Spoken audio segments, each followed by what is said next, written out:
Today, we will prepare covered rice. And let's get to work. In a pot we will add a little oil, a little garlic, and brown very well. Do you have any secrets for our rice? For every kilo of rice, we will use 970 milliliters of water. We add salt, and once it comes to a boil, we will proceed to wash our rice. Before it boils, do not go to wash it, and only once so as not to mistreat the rice too much. We add our rice and stir. After a few minutes, we'll start to boil, and we will have to lower our fire to the minimum. We will lower it very carefully, and let it cook, approximately between 17 to 20 minutes. Once time has passed, we add a little oil, and with the fork, we will finish opening our rice and finish graining much better.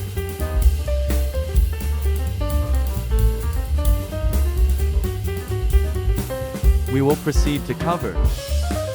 Let's go for the second preparation. We turn off carefully. We should always use some rags. This way we will avoid accidents at home. And now, for the filling of our covered rice. We will chop meat into small pieces. Some use ground beef, but for personal taste I prefer well minced meat. We add salt, a little pepper, cumin, and a little vinegar. We mix very well and set aside. We will chop an onion and use even the core. Just like she used yours, forgive me, and we chop finely. We will use a yellow chili. We will cut extreme parts. We cut it in half and with the help of a spoon. We will remove the veins and seeds very carefully, and we will cut it into strips and then turn them into small squares. We will peel and chop a tomato. Special effects again. We will also use boiled eggs, but peeled.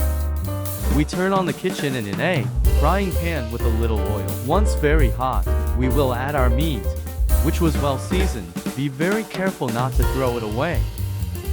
After a few minutes, we will remove our meat very carefully. In the same pan, we add chopped onion, garlic and salt very well. We add our chopped yellow chili, spoon and a half of panka chili.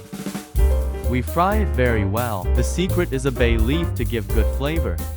And we add our tomato in squares. We add cumin, pepper, and we return our previously fried meat. We mix very well and add raisins and olive. Many have the secret of adding a little wine, but I as Peruvian, I will add a little chicha de jora, which gives it an excellent flavor. We add a little more salt. We add boiled eggs, not so parboiled, so that it finishes cooking in the same stew. Add dried oregano and freshly chopped parsley, which gives it a great flavor. And we begin to serve. On a plate or in a mold or in whatever you have at home. We will add a layer of rice, a layer of our filling, and a last layer of our rice. And we help ourselves with the extended plate to turn the rice, and that's it. Look how beautiful it is, accompanied by its fried plantains. And to top it off, a fried egg with its yolk soaking all that rice.